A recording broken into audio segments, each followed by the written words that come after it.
Alright, so I'm starting the 7th Astral Era quests. Let's see, how many are there? 1,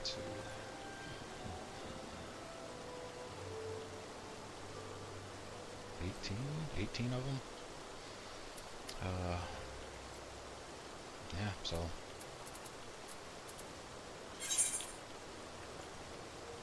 let's do it.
Alpha and Odd and this new station command, Crystal Braves.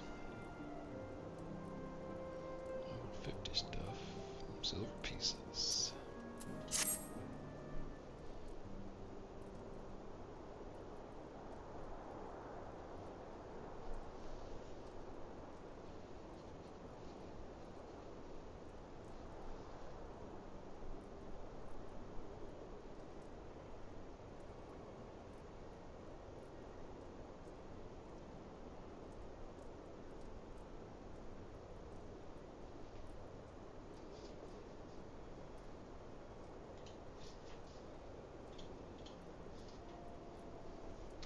Goodness.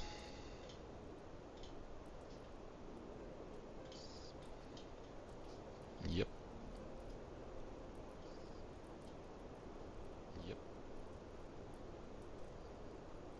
I don't like that this records every sound ever, clicking and everything. I need to figure that out. Every sound ever, clicking and everything. I need to figure that out.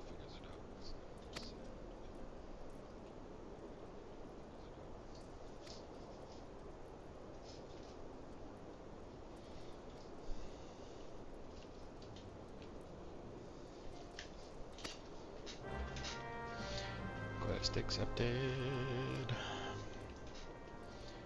Quest accepted.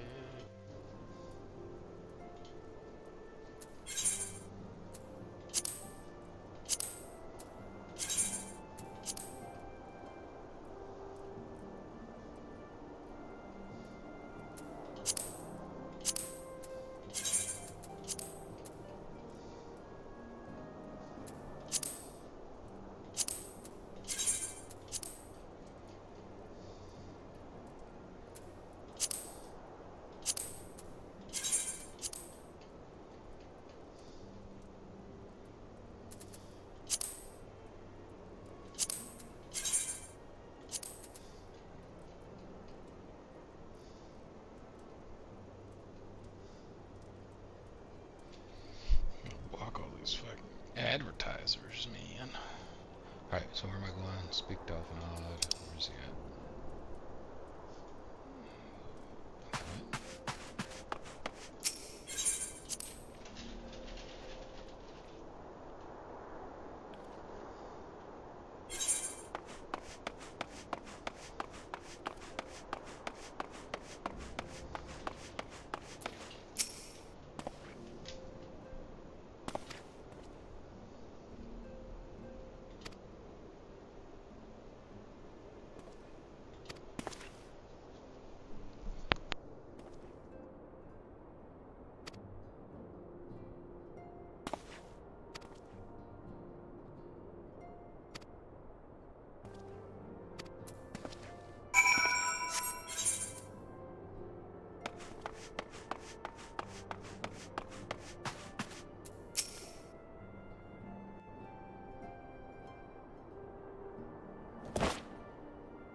Hail to you, Scion.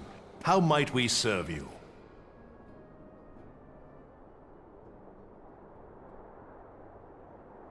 Commander Leveilleur bade you serve us? Commander Leveilleur... These are welcome tidings indeed.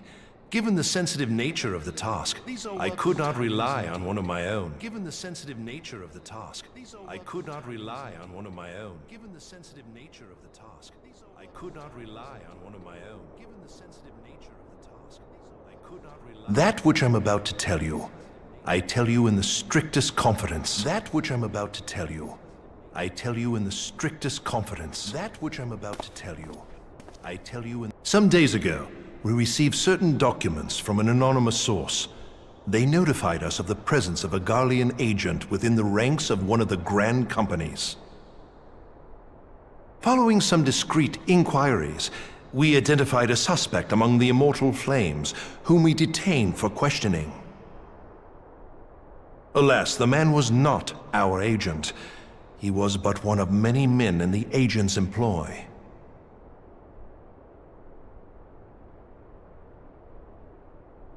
We pressed the traitor for a name, but he was, however, certain that this ivy had coiled itself around every part of the Immortal Flames.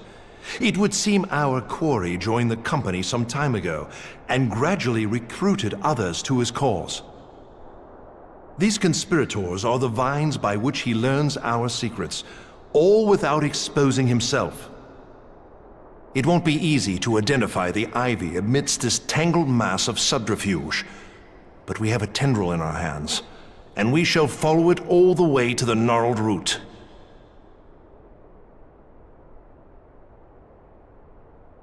Now, much as I would prefer to proceed with due discretion, circumstances demand that this matter be settled post-haste.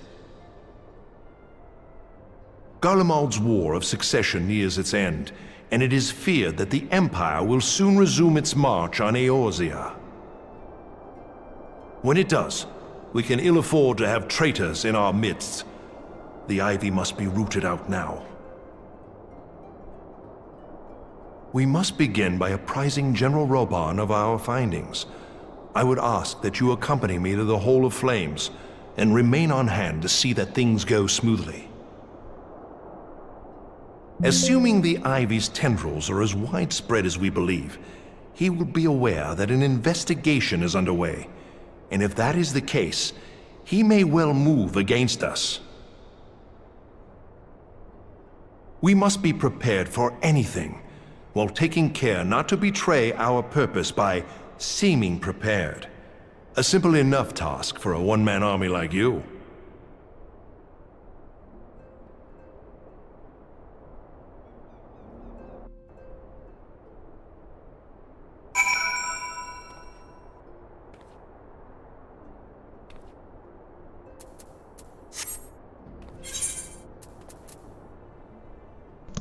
Back to Thanalan.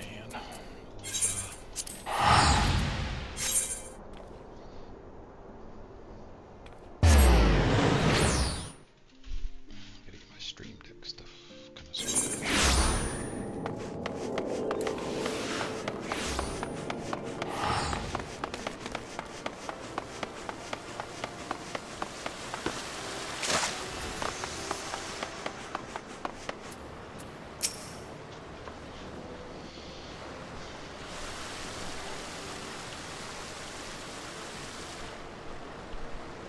Well, well.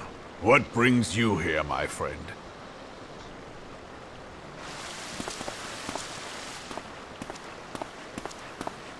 He is here at my behest.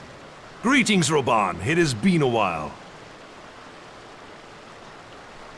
Hilbert, you old scoundrel. When they told me you'd be visiting, I scarce believed my ears.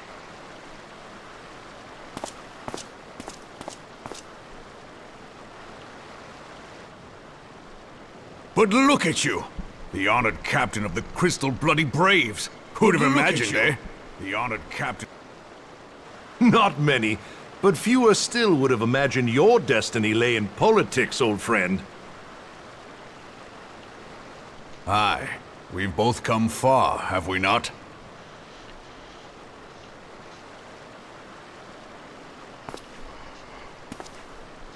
Lest you wonder, Hilbert and I go back a long way.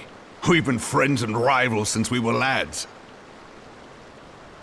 The last time we saw each other, Alamigo had just fallen, so you can guess how many summers it's been. And in all that time, not a word from the fool. Ah, well, my dealings tended toward the modest and mundane, unlike some I could mention. As I hear it, no sooner did you reach Thanalan than the brass blades clapped you in irons and dragged you off to die on the blood sands. Being a stubborn sort, you won 1,000 matches and earned yourself a place in the people's hearts while you were about it. Then, with your mountain of prize money, you bought the Colosseum and secured a seat on the Syndicate. Those balls, brother! Rags to riches does not do it justice. You're a hero to the common man. Bah, spare me. I'm no hero. If anyone is worthy of that title, it's our friend here. Next to him, I'm little more than a glorified butcher. But you, Hilbert, you sell yourself short. By all accounts, you are an adventurer of some standing. I like to think that I did my part for the greater good. But if you're no hero, then I'm no adventurer, not in this company. Anyway.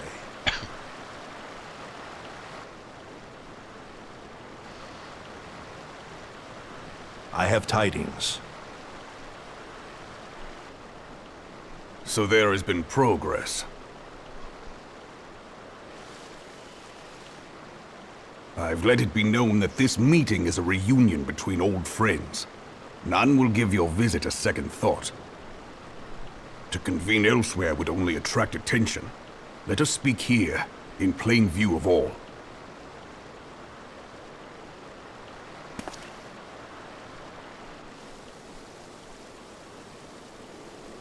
Interesting.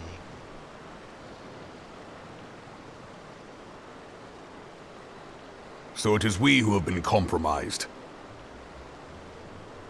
Teleji Adeleji's machinations have shaken Ul'dah to her foundations. In such uncertain times, a man's loyalty may be bought for a fistful of gil. But if this snake has truly been in our midst for as long as you say, we must needs consider a far graver possibility. Conspiracy. Could it be that the monetarists have been in league with the Empire from the first? Very well. I will have my most trusted men investigate the matter. Continue your inquiries in the meantime. Oh. It does me well to see you again, old friend. When next we meet, let it be over a flagon of ale. I look forward to it. Let us reminisce of bygone days, and drink to the future of our homeland.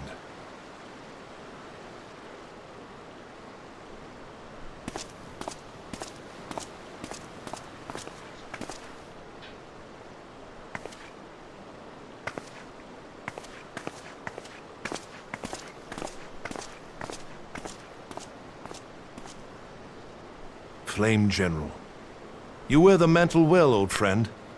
I must work hard if I'm to keep up.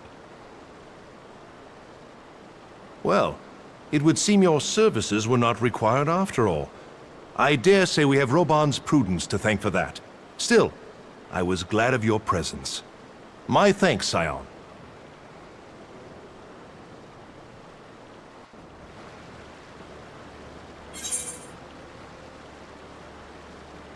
Complete.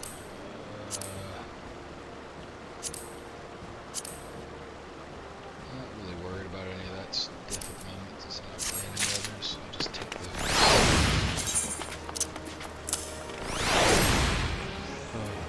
next quest.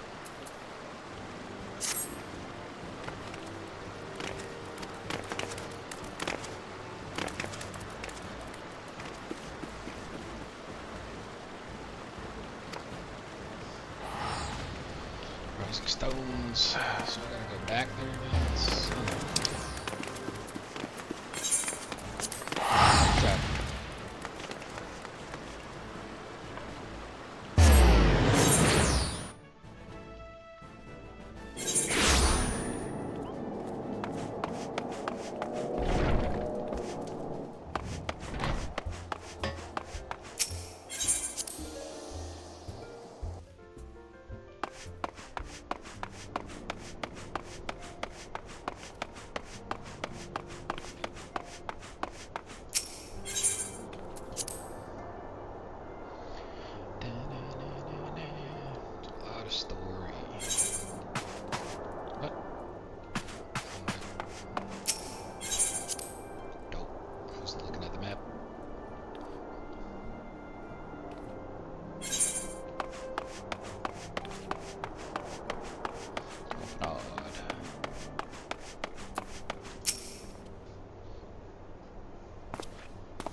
Who her?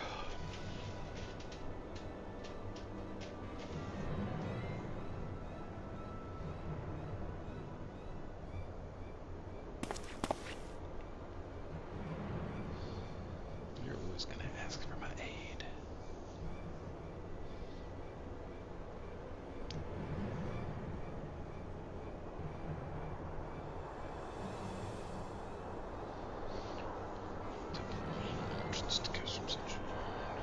The situation's closer and closer. What am I calling the triangle? Alrighty. That's where I'm going.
service. Thanks for your aid.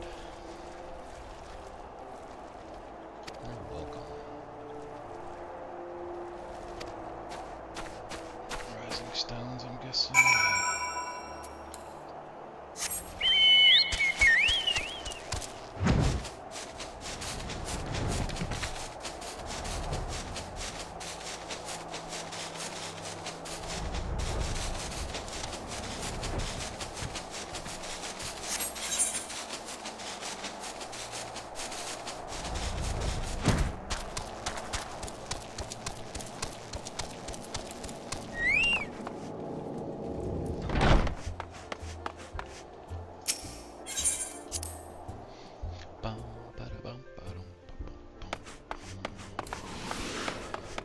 Second one is done.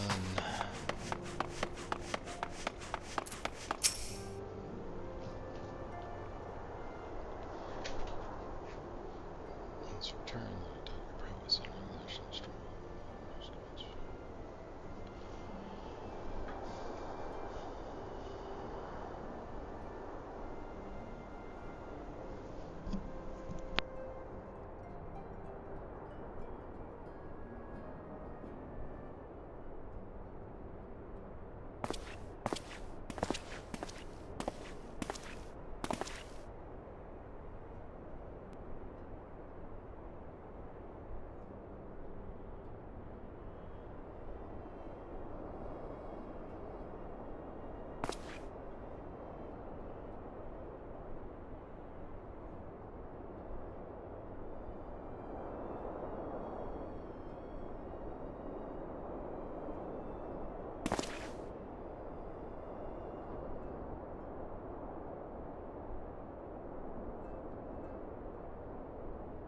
Corthas.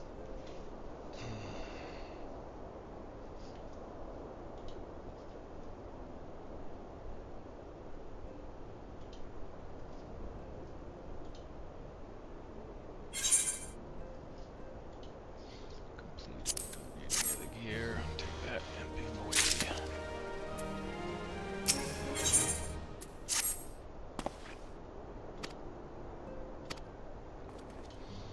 Dragon head.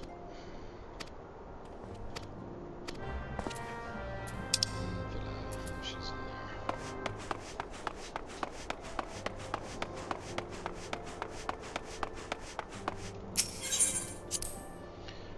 Villa.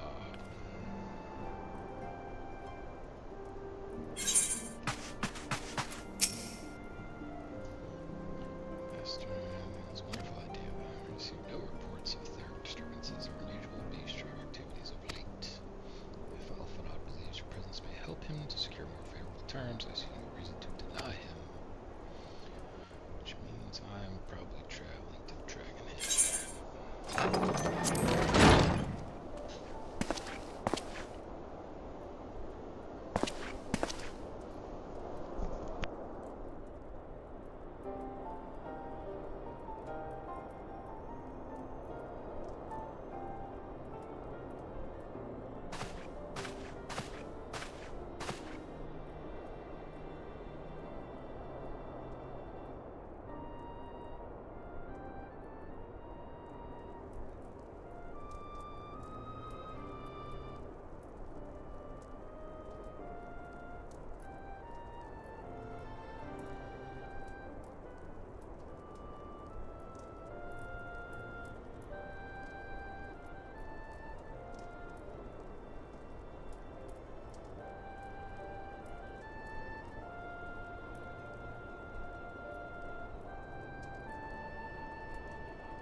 channel. Just doing daily quest, or not dailies, MSQs.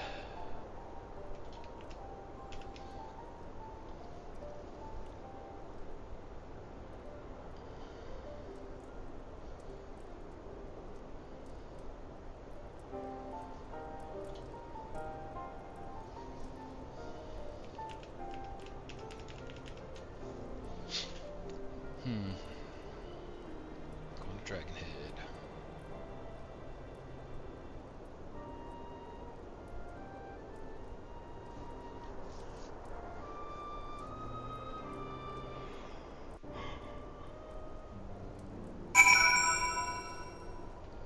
One step done. Camp Dragon Head. Gorthius.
Have faith, my friend. You need only state your case with confidence and clarity.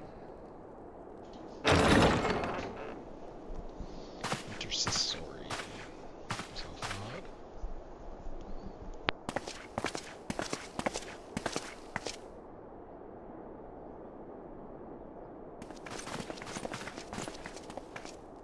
Commander Leveilleur, it is both an honor and a pleasure to meet you. She has interesting hair. I am Emmerich, Lord Commander of the Temple Knights. Alphino Leveilleur, at your service. Your reputation precedes you, Sir Emmerich. I think we will find that we have much in common.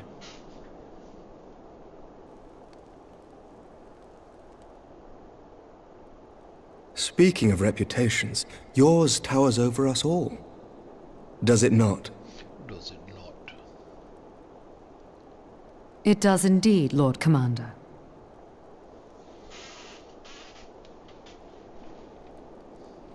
I am not too proud to admit that I have followed your activities with an interest bordering on fascination. Full glad was I to learn that you would be joining us. Now then, shall we begin?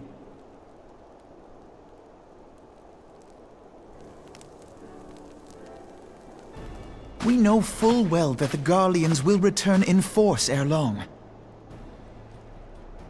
What is more, we have yet to achieve a lasting victory over the primal menace.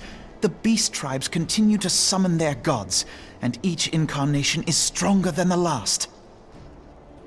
Ishgard is not immune to these threats. I must reiterate that it would behoove your nation to rejoin the Eorzean Alliance. Once again, I must respectfully disagree. On what grounds? Despite their presence in Kurthus, the Ixal do not concern us. Their territorial claims pertain to Gridanian lands, and it is the people of Gridania whom they harry. Consequently, the Holy See judges this to be a Gridanian affair, and Ishgard does not intervene in the internal affairs of other nations. Even were that not the case, our forces are wholly committed to the Dravanian conflict. We have not the knights to spare. As for the Garleans, we are not ignorant of history. We have observed the rise and expansion of the Empire, and we agree that it is only a matter of time before they resume their campaign in Eorzea. Then surely it would be in our best interests to present a united front. Mayhap one day, but not yet. Gaius van Belsar is dead, and the legion of conscripts he left behind lacks the will to fight. We think it highly unlikely that they will emerge from behind the walls of their castra for some time.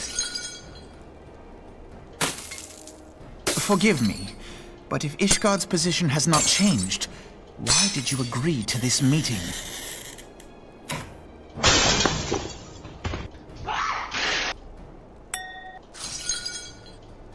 It was not only as a representative of Ishgard that I came here. Pardon? It is not within my power to change Ishgardian policy, regardless of my personal feelings. There is, however, one area in which I may exert a measure of influence. Concerns have been raised over the supplies House Fortin has offered to Revenant's Toll. These have led to calls for restrictions on the provision of aid to foreign powers. I can ensure that the shipments continue unabated. Sir Emmerich, we would be in your debt. No, you would not, for I require something in exchange.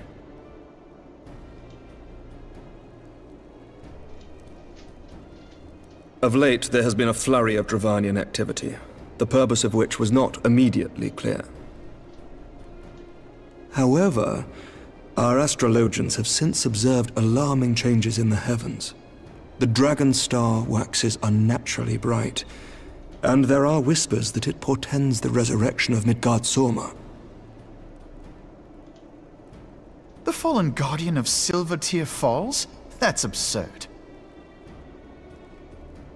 Full many times have I gazed upon the dragon's corpse still wound around the Agrius, and wondered how different our world might be if it yet lived to plague the skies. I do not know, and I do not wish to know, nor does any son of Ishgard. Yet the mere presence of Dravanian forces is not sufficient grounds to send knights to Mordona, whatever our astrologians say. As I told you before, we have not the forces to spare. But we do. So you will intervene on our behalf if we agree to watch over the Keeper of the Lake. Do you accept these terms? I do. I will see that you are kept abreast of any developments. I regret that we could not come to a similar agreement on other matters, but I understand that you are not at liberty to make such decisions. Nevertheless, I hope that what we have accomplished here today will serve to demonstrate to your countrymen that we can work together towards a common goal. Mayhap one day we shall look back on this moment as the first step towards a united Eorzea. Mayhap we shall, Commander.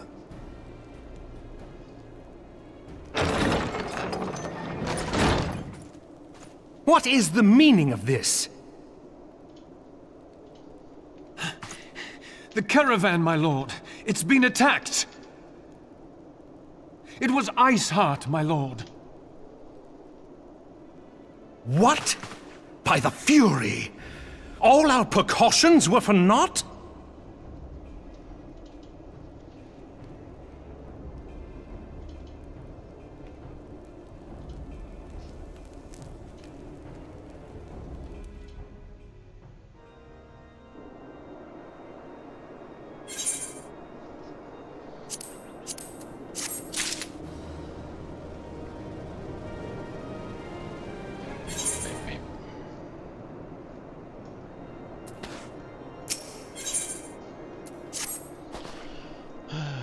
Start from the main progress.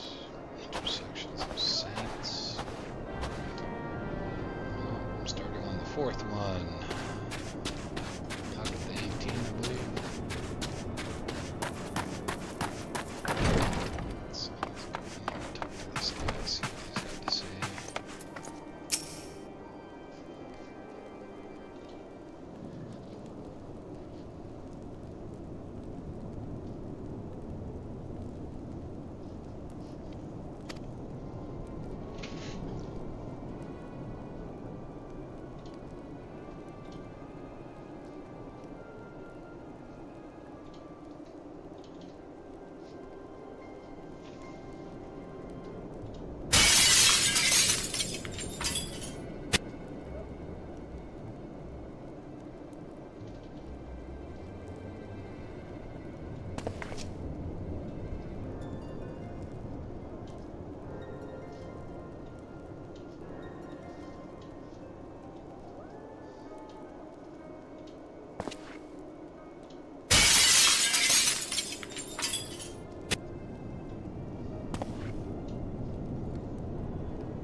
Alright,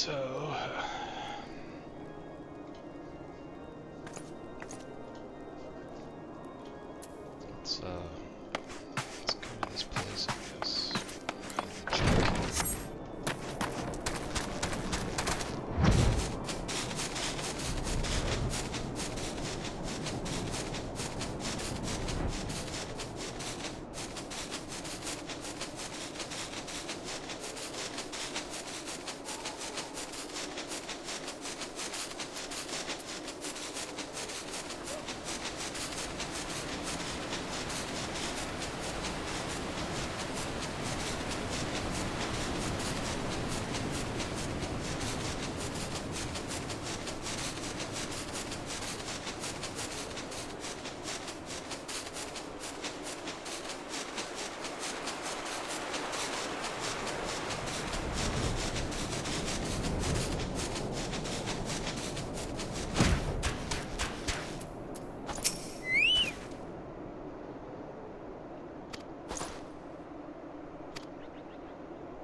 The tales do not do you justice, warrior of light.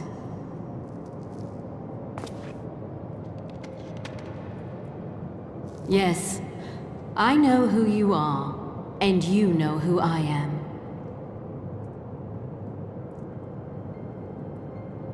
I was given the name Izel, but I earned the name Iceheart.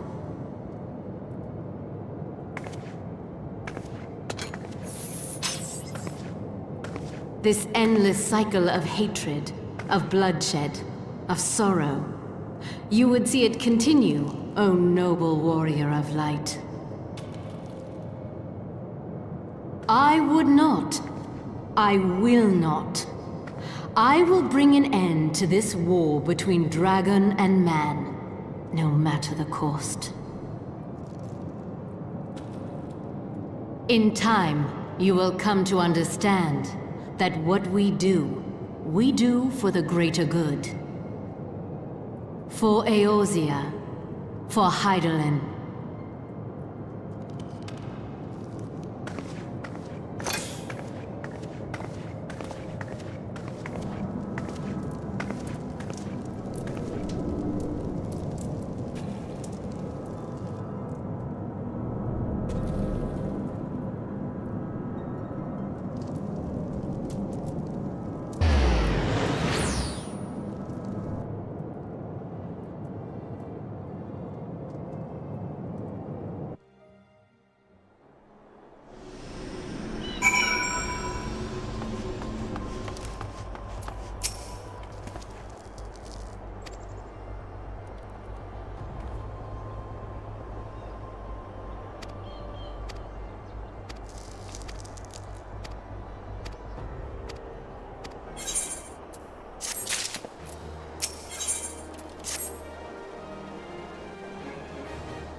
Change has come to the Garlean Empire, and we must discuss the implications.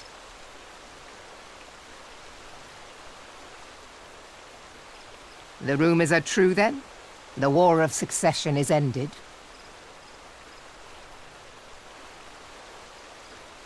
It is. A new emperor reigns in Garlemald.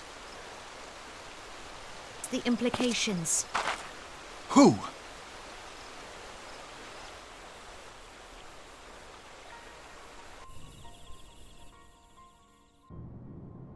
The birth and all too rapid expansion of the Garlean Empire is commonly attributed to the strategic brilliance of Solus Zosgalvis, yet he did not rule alone. Several members of the royal household also distinguished themselves during his reign. Nevertheless, it was the eldest son who stood to inherit the throne, until his most untimely passing. I thought us fortunate when I learned that the Emperor had died without naming a successor.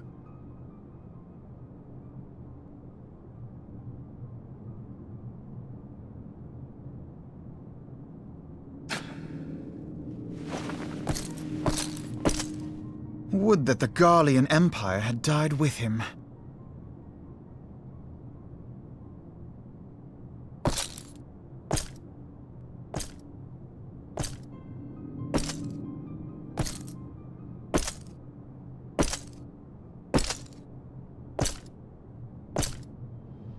Twas the grandson and his uncle who had the strongest claims, was it not?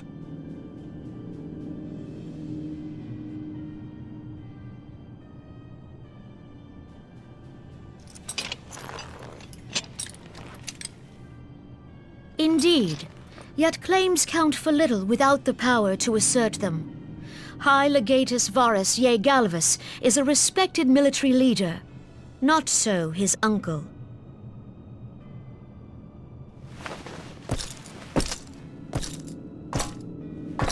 So young Varus has torn the crown from his uncle's grasp and taken his place at the head of the Empire.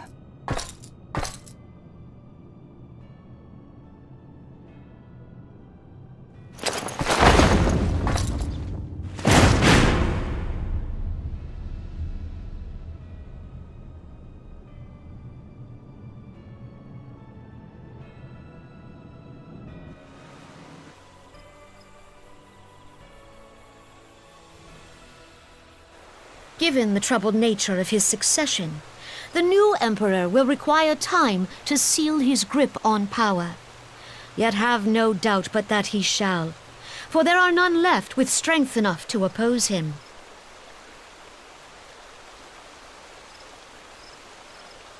Since the success of Operation Archon, the remnants of the 14th Legion and the forces occupying Alamigo have done naught but fortify their positions. But you can be sure they'll be ready to march on us again, if their Emperor gives the word. When, not if. They say this Varus was so set upon Eorzean annexation that he spoke out against the Meteor Project. Plainly, the new emperor's intentions are of great concern to us all.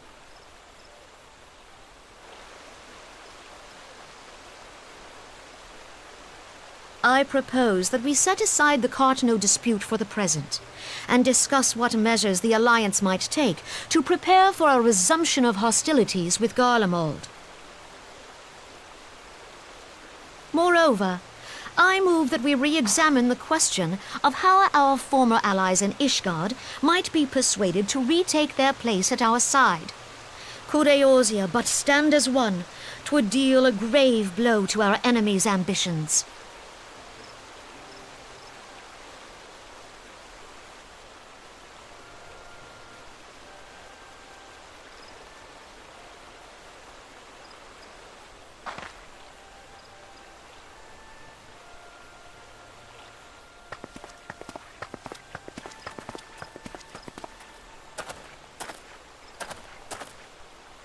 Well, I suppose we should be grateful that they have finally acknowledged the inevitability of Imperial attack. Who knows? They may even do something about it. If only the leaders of Ishgard would follow their example and stop hiding behind their gates, praying for the coming storm to pass them by. But that is a discussion for another time. At present, I am more concerned by the fact that the Alliance's mooted preparations will be made known to the Garleans many moons before their coming. So long as the ivy eludes our grasp, no secret is safe.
Minfilia, am I right?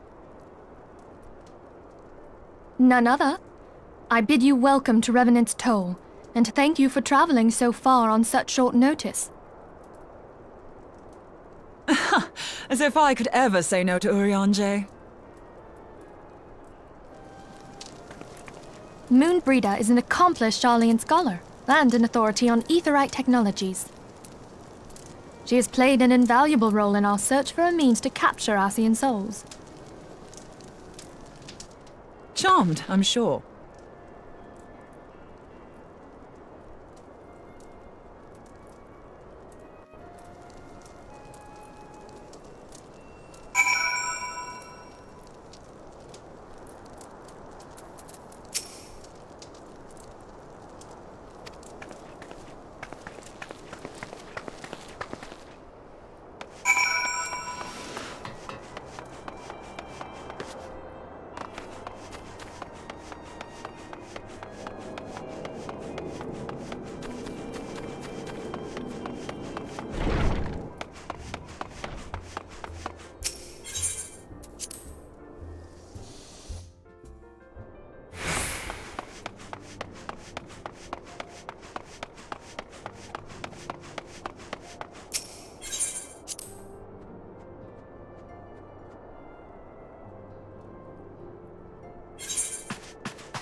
It's been ages!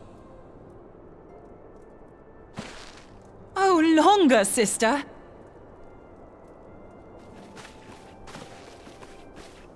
A joyous reunion indeed. Well, of course it is. Moon and I are like twin sisters.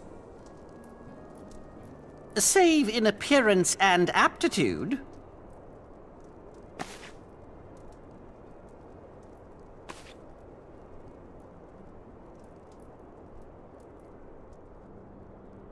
Everyone, if I could have your attention.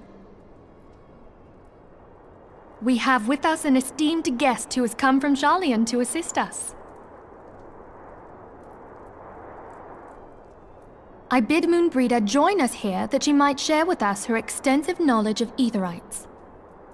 Also, as many of you are already aware, she has been overseeing our research into white auracite, a sample of which she has been good enough to bring with her.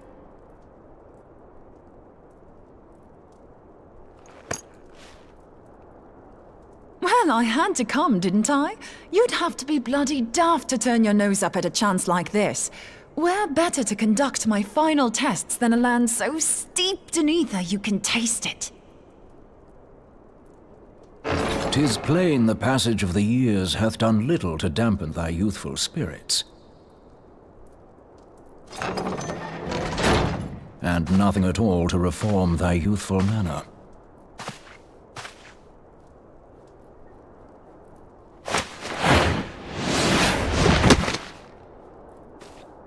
Urianger, where in the hells have you been hiding? Unhand me.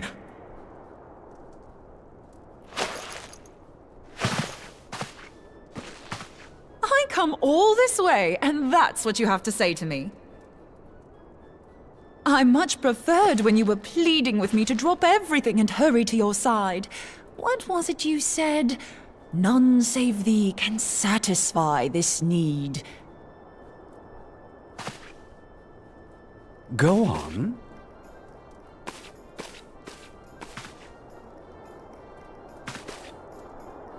Thine artless attempts to misrepresent mine all too innocent motives do thee little credit. Mine intent, as well thou knowest, was but to impress upon thee the gravity of the circumstance. Lest thou doubt, a deiform entity shall shortly be summoned, save if thou and no other grantest my compeers thine aid. You still haven't found it, then? Your missing aetherite? We have not. No. We know that Iceheart teleported to an aetherite not far from the first. Yet even after careful analysis, we could not locate the second beacon. We now suspect that the heretics destroyed the second aetherite to impede our pursuit. Our allies continue to scour Snowcloak for Iceheart's sanctuary, but we have no guarantee that they will find it. Yet it must be found, for even now Iceheart prepares to call upon Saint Shiva. I'm sorry, but if the aetherite's been destroyed, then that's that. Although, you're absolutely sure she used the first aetherite, are you? She didn't just use teleportation magics? One of our own bore witness to her escape.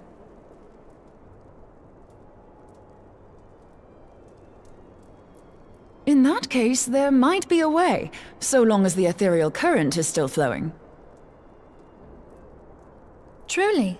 How? We use the current to recreate the beacon.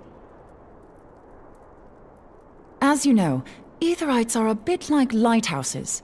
We use them to reconstitute our physical forms when crossing the ethereal sea. Without them, we'd lose all sense of direction and our essence would dissipate. However, we don't rely solely on these beacons. There are currents of ether which flow between them, currents which help guide us to our destination. Now, these currents will gradually dwindle away to nothing if an aetherite is destroyed. But if even a sluggish flow remains, we could theoretically use it to direct a surge of concentrated ether towards the void left by the beacon, and thereby fill it up again. Like opening the floodgates to fill a dry riverbed. Though, correct me if I'm wrong, but would we not need a veritable reservoir of ether? In concert, we might manage to channel a sufficient volume, yet that is not my chief concern. To direct the flow of so great a volume of ether with the requisite precision would be a nigh impossible task in itself. I barely succeeded in facilitating travel to an unattuned beacon. That which you describe sounds considerably more difficult.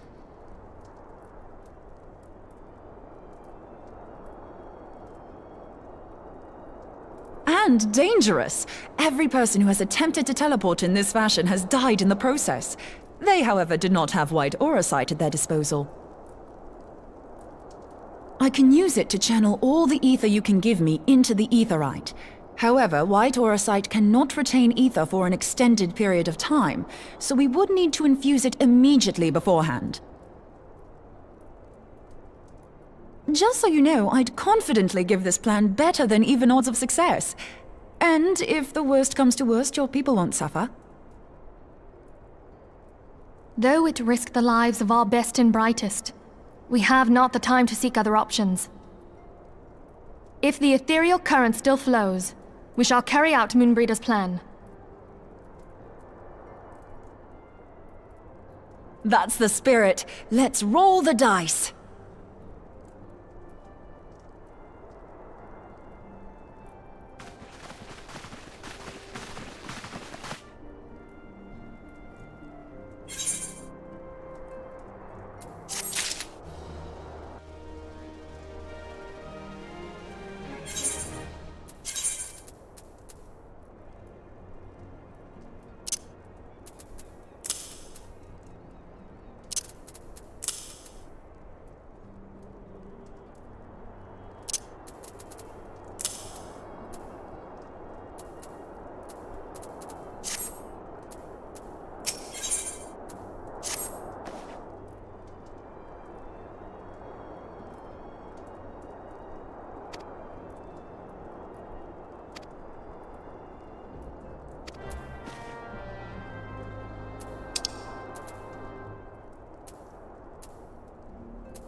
You should never have come here, warrior of light. I labor only to forge a lasting peace. A peace you would deny us out of ignorance and blind faith. No matter. If it is our fate to be at odds, then it is mine to strike you down. We whom gods and men have forsaken shall be the instruments of our own deliverance. Partake of my flesh.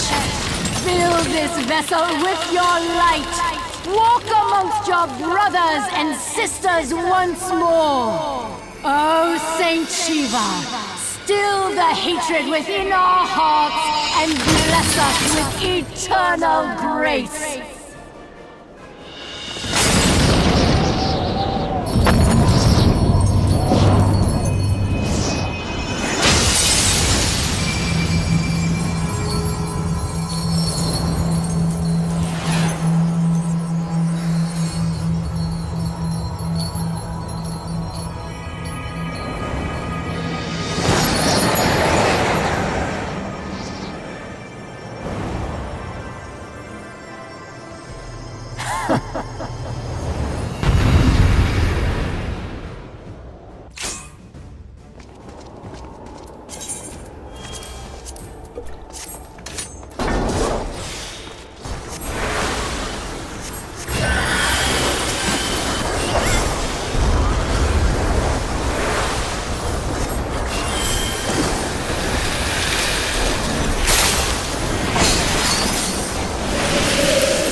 Fool. Blind, bloody fool.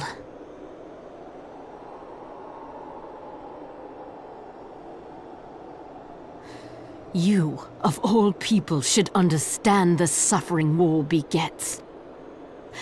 Mine is the righteous cause.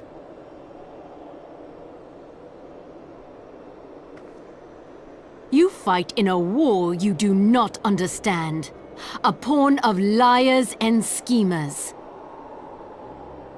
And they are no less ignorant than you, following the creed of their fathers without question, never thinking to ask why. Trapped in a delusion of their own creation, and blind to the truth.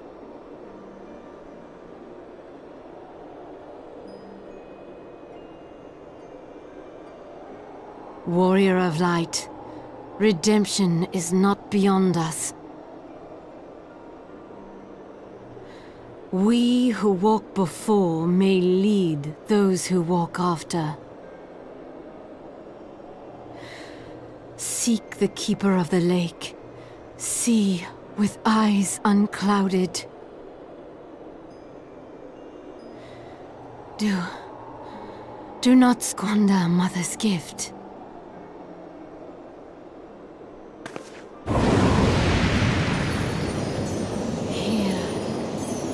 Feel. Think.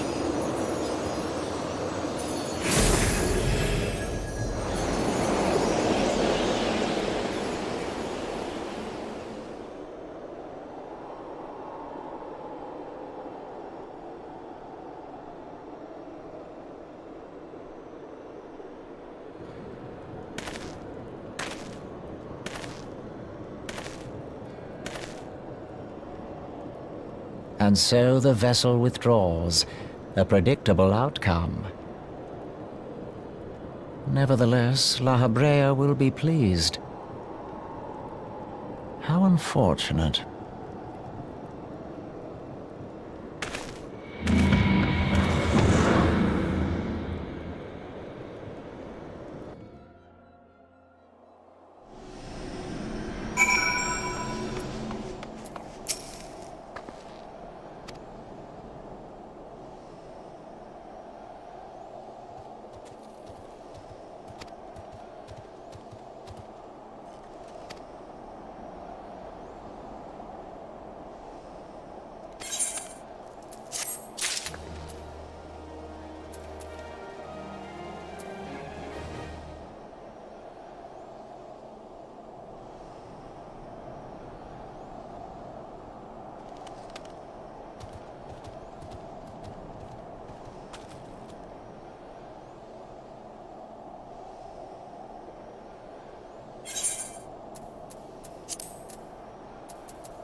On behalf of the Holy See of Ishgard, allow me to express my deepest thanks.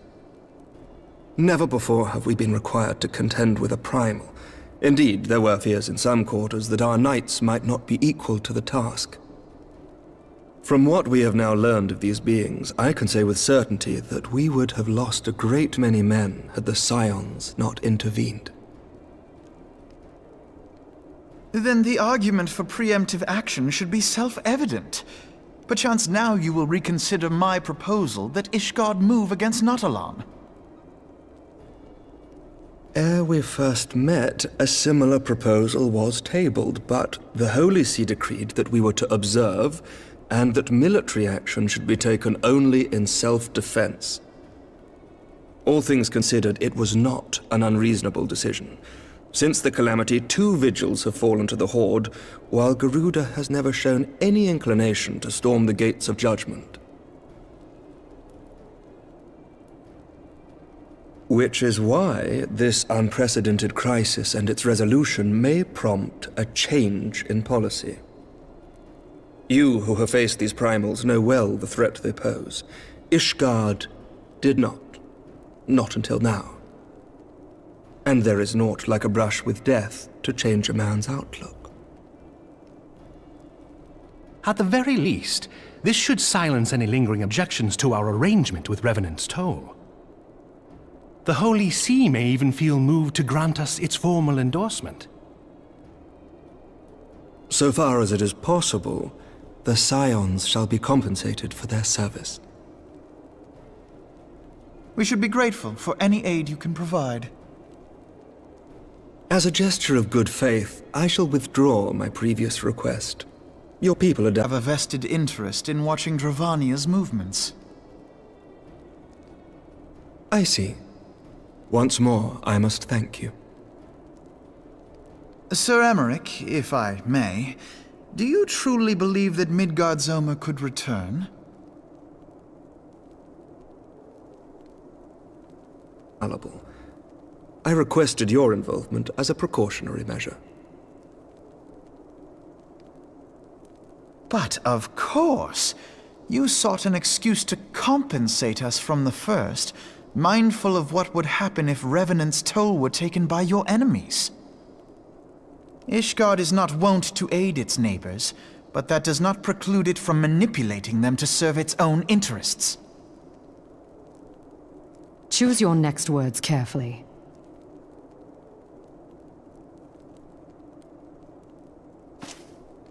Do you know what sort of man becomes Lord Commander of the Temple Knights?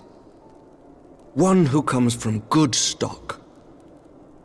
I did not.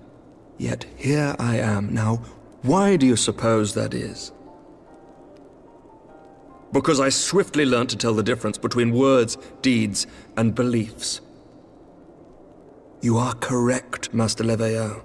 Ishgard desires to see Revenant's Toll flourish, as it would present a troublesome obstacle to our enemies from the south. We are so glad to be of use to you. As we are to you. Ours is a mutually beneficial arrangement, lest we forget, one born of necessity. The dragons grow more restless by the day, and the heretics harry us nigh without cease. We have contended with such troubles for centuries, but there are limits to even our endurance. Yet as a pauper is loath to part with his meager possessions, the leaders of Ishgard are not wont to render up their trust to outsiders. But with perseverance on our part, they may yet be made to see the light. Nevertheless, one must take care when walking the road less traveled. Wise words, Sir Emmerich. I must apologize for my earlier outburst. I hope it will not sour our good relations. Not at all. You but spoke from the heart. I trust you understand that at times my duties may prevent me from meeting with you. On such occasions, my second-in-command will speak for me.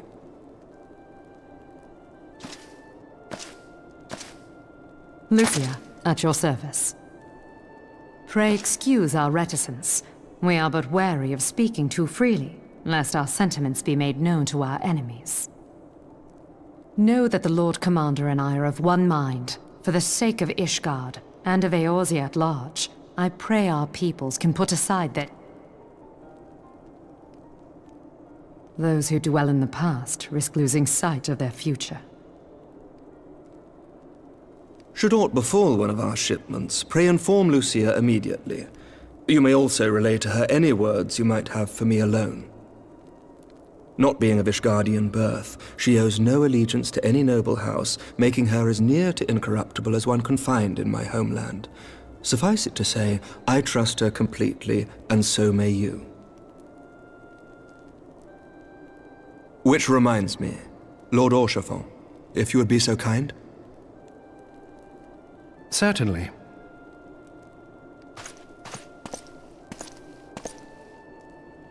In times such as these, trust is ever in short supply. Mayhap this will go some way to rectify the problem. The results of our investigation into the heretics' recent attacks, as well as our interrogation of the merchant you detained. Sir Emmerich, I cannot thank you enough. Think nothing of it. Ishgard may be many things, but it is no friend to Garlemald. Did I not tell you to have faith, my friend?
Words cannot well express how glad I am to see you return to us hale and whole.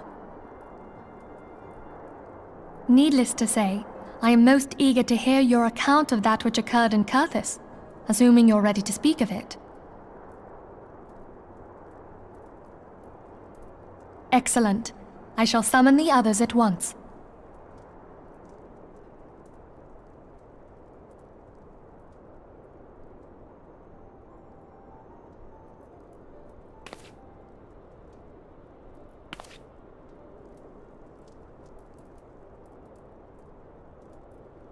Iceheart used her own body as a vessel for a primal soul?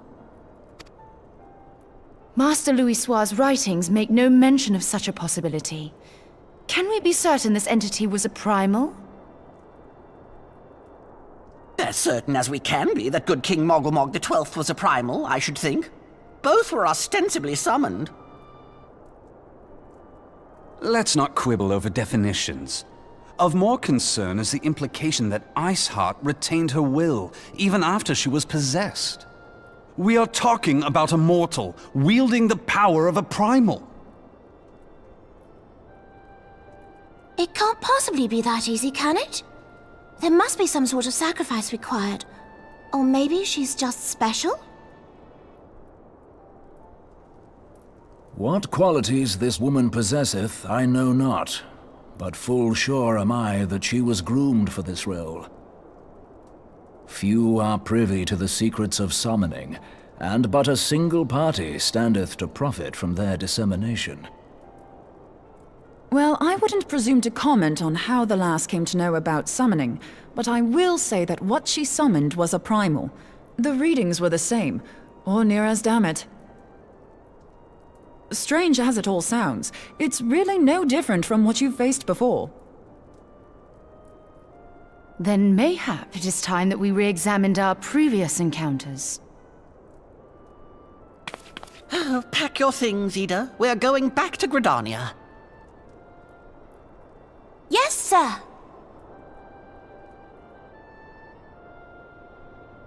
About Iceheart's final words to you. Hear, feel, think. Hydaelyn speaks to her as well. If Iceheart is blessed with the power of the Echo, she will doubtless have used it to further her goals. Or could it be that it was a revelation granted her by the Echo which first set her on this path? She did say that the Ishgardians were blind to the truth. Do you think she has knowledge of the origins of the Ishgardian-Dravanian War? It would do much to explain her unwavering conviction. Did not the Lady Iceheart implore thee to seek the Keeper of the Lake? And did she not imply that in so doing thou wouldst come to see with eyes unclouded? Midgard Zoma was a king amongst kings who reigned for centuries on end. But he is dead and his wisdom lost to the ages. Unless the Ishgardians' fears are well-founded. It would seem we have yet another reason to stand watch over the Keeper of the Lake. For a mercy, we are well positioned to do so. Iceheart, Shiva, Ascians, and Midgard Zoma. I shudder to think how they're all connected.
I've heard. Truly bothersome business. No, I do not foresee a problem on that front. The main concern is Roban. There is no telling what the brute might do. Have the blades watch him in the flames day and night. You may leave the Sultana to me. I shall personally attend her grace.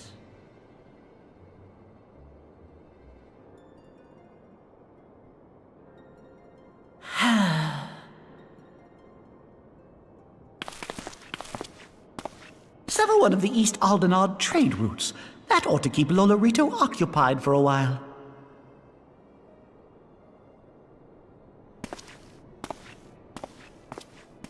Nanamo ulnamo. For my sake, pray be a good little Sultana to the last.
Welcome back, my friend.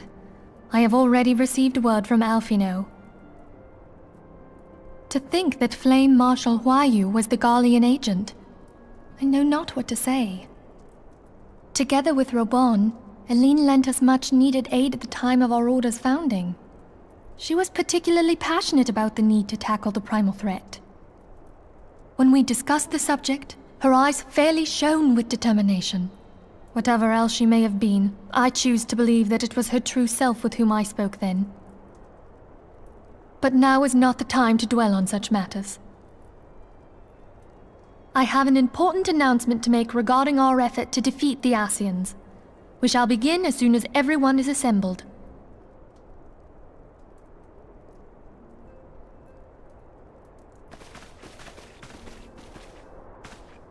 My thanks for coming, friends. Moonbreeder, the floor is yours. By now, I'm sure you're all familiar with white auracite, the miraculous material that'll allow us to capture Ascian souls. Back at Snowcloak, we verified its ability to absorb vast amounts of ether. Alas, it leaves something to be desired in the area of stability. The stone can only store ether for a short while before expelling its contents. In addition to auracite's inherent limitations, we must needs be wary of our enemy's strength. Our foe draweth upon an infinite wellspring of power. Even should we succeed in entrapping him, the stone will not long contain his wrath. Meaning that, if we want to kill the swine, we'll have to be quick about it. 'Tis our belief that an Ascian soul may be permanently undone, if smitten by a sufficiently concentrated burst of pure ether. The only trouble is, we can't say for sure how concentrated the burst needs to be. Without knowing how much ether an Ascian soul is composed of, we're basically guessing. Our sole clue lieth in thy struggle with La Habrea. During that encounter, Heidelin bid you forge what she called a Blade of Light, a weapon which took the form of a luminous stream of energy. Based on your description, we believe the blade with which you vanquished your foe was composed of ether. Admittedly, your victory proved ephemeral, as La Habrea was able to use a crystal of darkness to flee into the space that lies between our world and the void. The fact remains, however, that Hydaelyn placed the means to destroy the Ascians in your hands. Be that as it may, it would be unwise to assume that you will do the same when we next encounter such a foe. Quite so, my lady. We must needs find the means to forge our own blade of ether, one to equal that which Hydaelyn did benevolently bestow upon her champion. That is all well and good, but it seems to me that producing such a blade will require a prodigious quantity of ether. Whence will it come, pray tell? Oh, what if we had 2 pieces of white auricite? One to trap the Ascian, and the other to store the ether for the blade. Oh, nice try. But it's as I said, the stone won't hold ether for any length of time. We'd still need to collect the stuff there and then, sorry to say. And therein lies the rub. Finding a way to create the blade whenever and wherever we choose. It would seem more research is in order. I'm going to linger a while, perform a few more tests on the auricite. And I could do with some help. Urianger, why don't you lend me a hand? Mine apologies, but I am required at the Waking Sands. Lady Minfilia hath given me sole charge of the premises. 'Twould be unseemly to leave them unattended. Sole charge, you say? So you're basically alone there, then? Well, that settles it. I'll just have to come to you.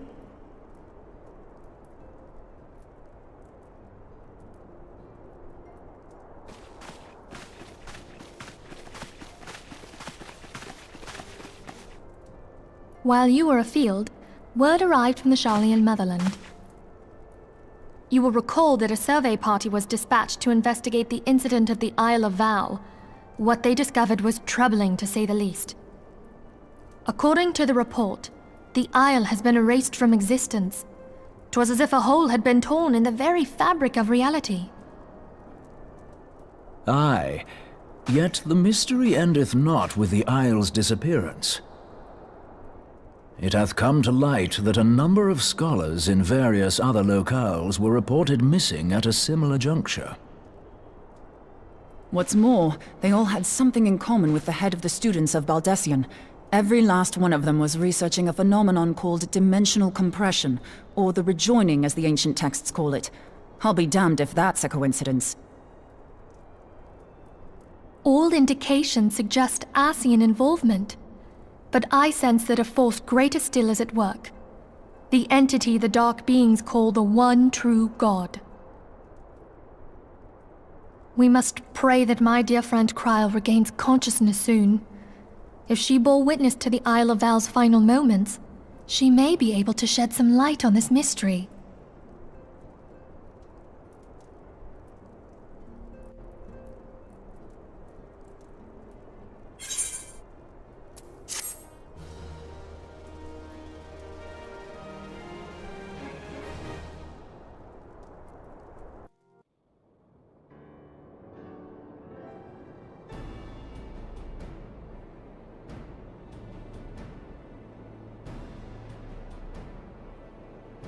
Following the calamity, the forces of the 14th Imperial Legion entrenched themselves in strategic locations across Eorzea.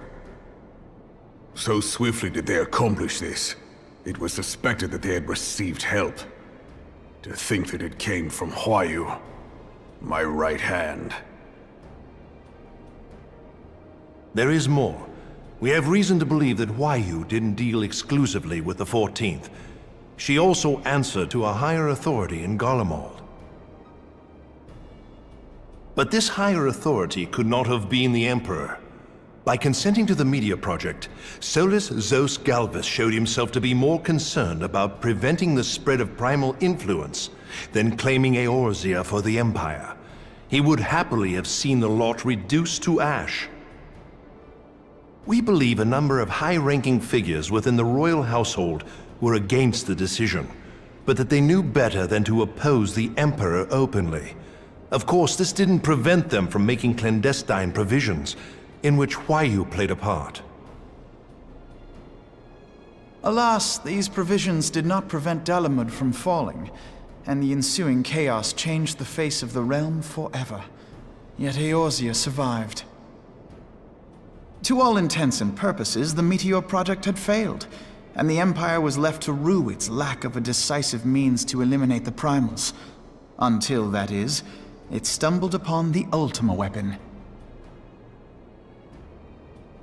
Even before the accursed thing was dug up, it seemed to me the 14th had the might to overwhelm our weakened armies. Yet they chose to hide behind their walls. Why? The Black Wolf was wary of making the denizens of Eorzea desperate, lest more primals emerge to bleed the land. The discovery of the Ultima weapon, however, emboldened him to resume his war of conquest in earnest. But there was one in Garlemald who believed that Van Belsar's actions were premature. One who stood higher in the Imperial Army's chain of command. He ordered the Legatus to halt his advance, only to find that the Black Wolf had slipped its leash, and that the 14th now acted alone. In a bid to bring Van Belsar to heel, he used the agent he had planted in Ul'dah prior to the Calamity to undermine the Legion's efforts. A man who outranks Van Belsar, yet opposed the late Emperor's decision to annihilate Eorzea. This could only be the former High Legatus of the Garlean army, now known as Emperor Varus Zosgalvus. So he was Huayu's true master. But one of several in actual fact. We've learned that even as Huayu served the Empire's interests, she sold Imperial secrets to a certain faction in Eorzea. In so doing, she helped to maintain the status quo, thus prolonging the conflict. Considering who stands to profit from war, it isn't hard to imagine who her other masters were. 7 hells! You mean to say that she was a double agent? Triple, if you consider her services to Van Belsar and the new Emperor as separate. As neatly as these pieces seem to fit, one aspect of the puzzle remains unclear to me. By whose will was the Marshal feeding intelligence to the heretics? And try as I might, I fail to see how aiding their cause would profit either her Imperial or Monetarist masters. Could it be that another hand is at work here? If so, Huayu must be made to reveal whose it is.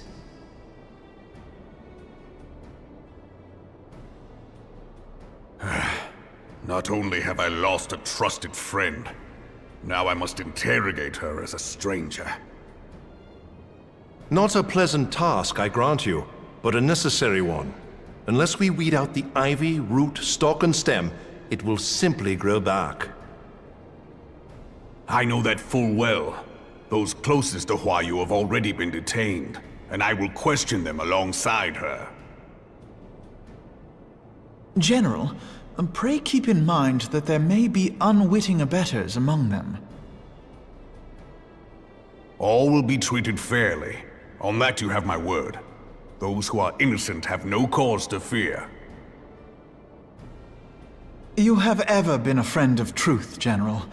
I hope the unpleasant task of weeding out falsehood will not detain you too long. Though it be for the sake of Eorzea, doubting one's comrades is poison to the soul. And with that, I take my leave.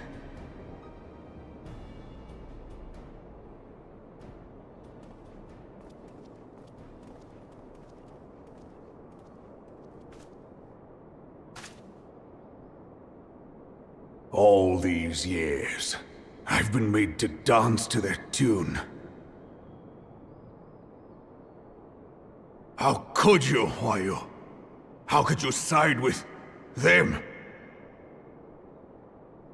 Those cankers who take from this land and give naught in return, who use their power to disempower and grow fat while the people starve. I know you can hear me, monitorous scum! Your crimes will not go unpunished!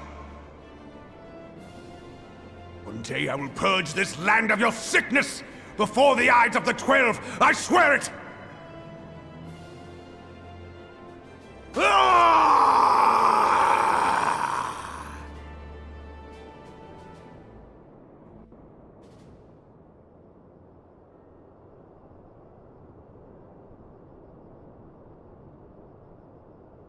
I shall have no further need of you this day. Your Grace.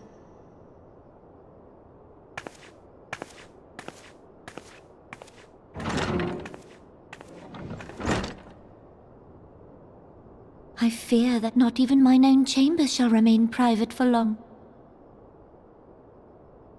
Has the situation grown so grim?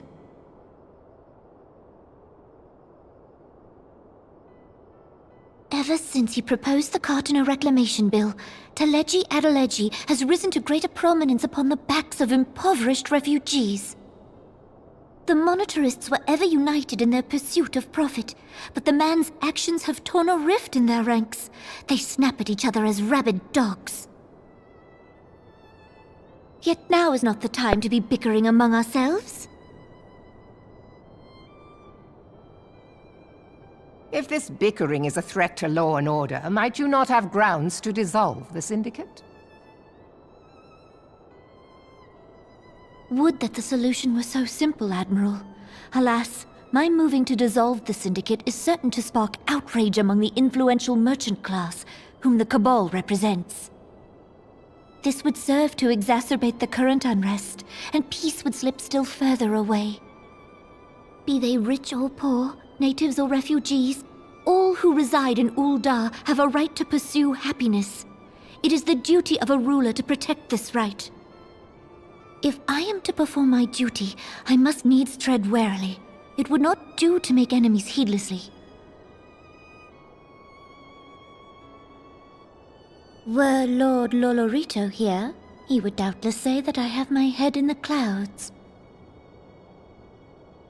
A ruler is required to take a wide view. Try as we might to cater to all needs, some will inevitably be overlooked. As such, there shall ever be citizens who feel aggrieved. It cannot be helped.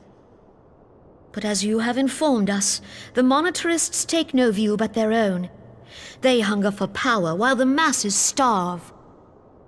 In the absence of a common cause, it seems beyond any one individual to make Ul'dah whole. And the presence of a Garlean agent within the Immortal Flames only makes matters worse. Even accounting for Ul'dah's historic reliance upon mercenaries, such a grievous breach of security is unprecedented. I fear this business will provide the Monitorists with a rod to beat Rauban.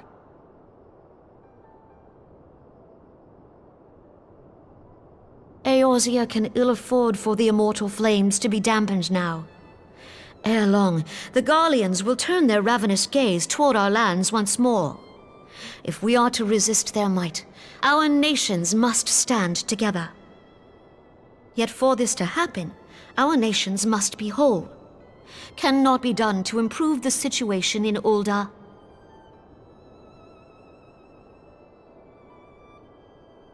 The true wealth of Ul'dah lies in the health, happiness, and hopes of her citizens. Alas, the citizens shall never know these things, so long as their lives are ruled by the ambitions of the few. The Monitorists claim to represent the best interests of the people, but in sooth they desire only to manipulate them for their own selfish ends. For the government to serve the people, it must be formed of the people. For Ul'dah to move forward, it is not only the Syndicate that must be dissolved. Nay, you jest.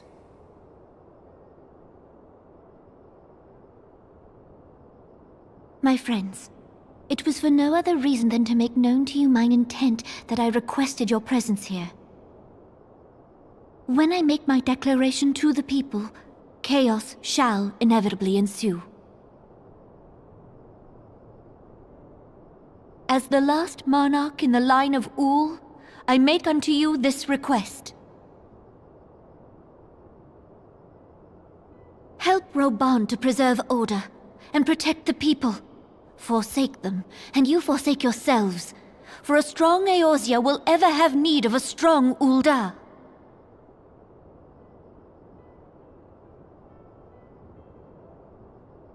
Your Grace, are you certain of this?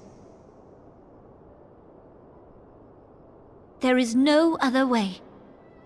When the time is ripe, the nation shall become a true republic. Both royalists and monetarists shall cease to be. Ul'dah will no longer belong to kings or queens or merchant princes, but to her people.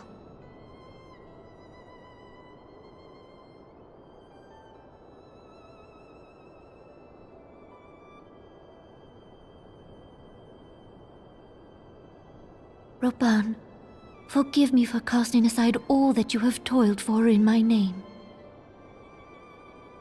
Beyond this gesture, I am powerless to help my subjects.